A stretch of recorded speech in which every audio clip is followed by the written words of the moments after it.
So are you also applying for multiple jobs as a data analyst but your resume is not being shortlisted or you are not getting any call from the HRs? So there could be many reasons. In fact, many of your resumes do not even reach the HR because they do not pass through ATS check.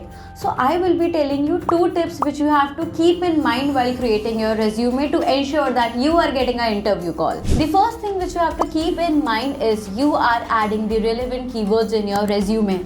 The skill set, the keywords which you are mentioning in the resume should be matching to the job description. The employer writes this required skill set in the job description. The similar keywords should always be there in the resume. The second thing which you have to keep in mind is you need to show the proof of work.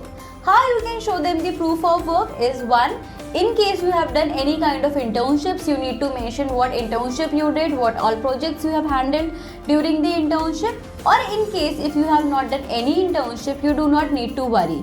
What you can do is you can do as many as projects you want.